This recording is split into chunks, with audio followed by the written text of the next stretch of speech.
Hey, National Pallet leaders, how are you doing? Isn't the hustle fun? Yes, it can be stressful, but at the end of the day, pallets are awesome. So it's worth working in this industry. So what are we talking about today, Anatel? Why are we here?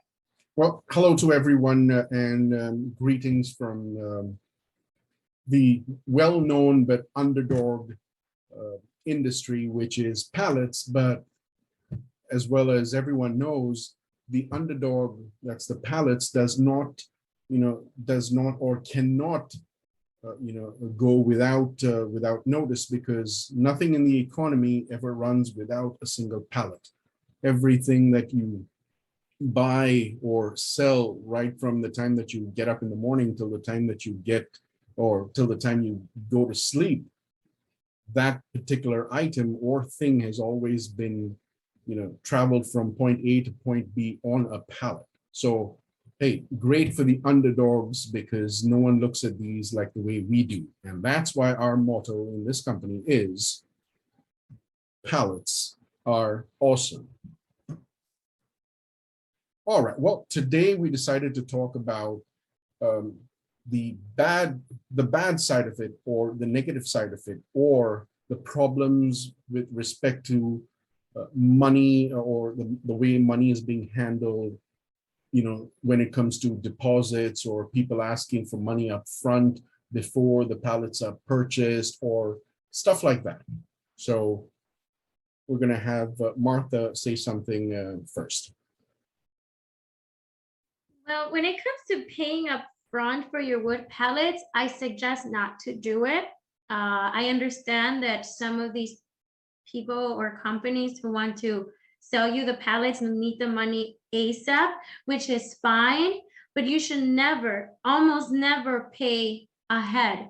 So you should have the shipment in your truck ready to go. Then you can either do a wire transfer, pay with a card, you can cut them a check there on the spot, pay them cash, but don't pay them before you even get the product.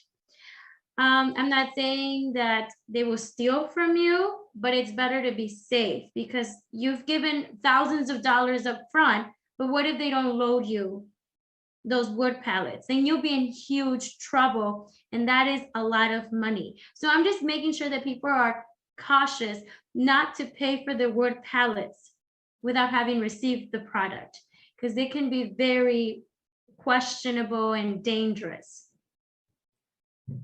And we're also going to talk about how to vet a potential customer, or a buyer, or a supplier. Also, even how to vet a broker, because there have been some negative stories that we've heard about, and we're going to talk to you about that.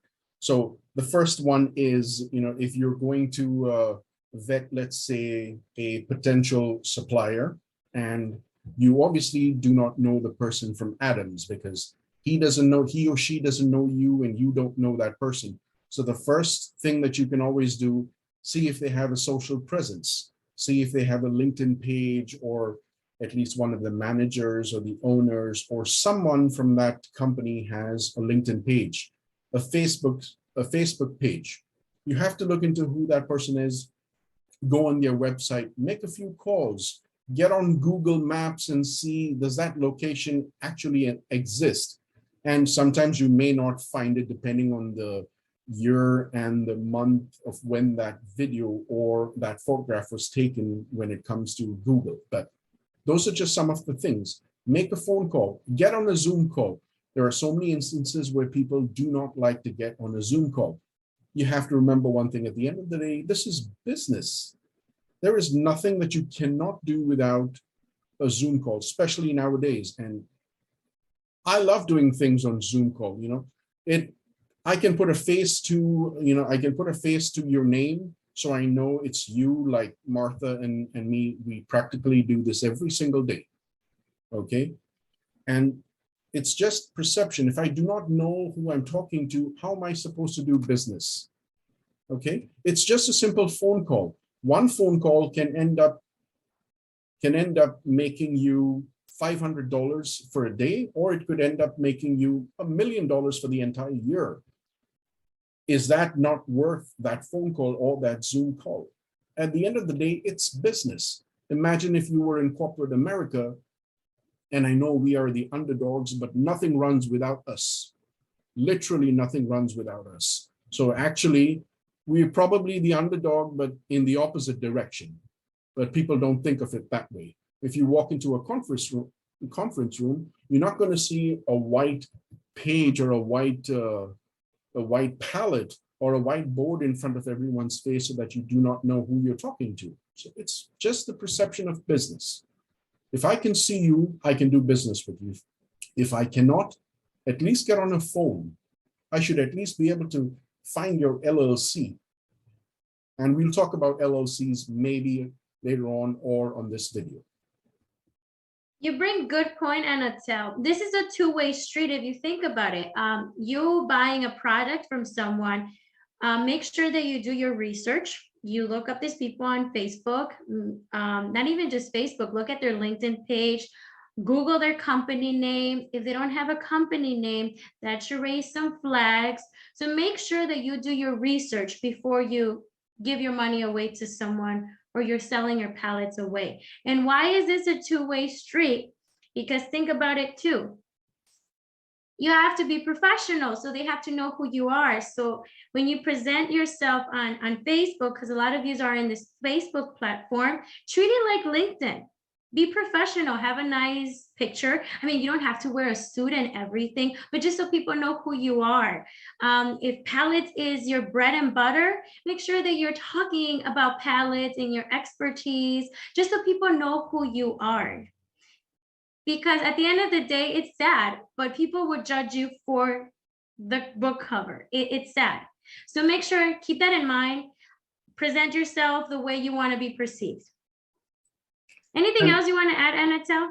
Well, you may think that it's only people that work in, maybe in Wall Street or in the corporate world or somewhere that are the only ones that can dress up in a suit. No, actually, when Martha first met me, I was in a suit, and sometimes she still complains as to why I like to dress up sometimes in a suit. But hey, if you're comfortable in dressing up in a suit and selling pallets, go for it. There's nothing wrong in being professionally, professionally made up or looking good. Okay, and when it comes to LLCs, all LLCs can be looked up. You just have to go to the Secretary of State of that particular state, or just Google LLC and the state. You have to find, that LLC. If it doesn't exist, then that's a red flag. Also, you can check for how long has that LLC been in business. We have been in business since 2006. So you can look us up online, you call us, you can go on the website, and sometimes you'll even find our numbers. We even leave our numbers online also. So you can definitely get in touch with us. So that's why we move a lot of loads every single day. So we should do this next video. So everyone keep an eye on this one. On the next video, we're going to show you how to look up a company, an LLC, and do a background check if this company exists, just so you make sure that you're not selling to someone who's not there and who can potentially steal from you. So let's share that to them. And any other words you want to share with the national pallet leaders? Well, the only thing I can say is pallets are Are awesome. awesome. Thank you.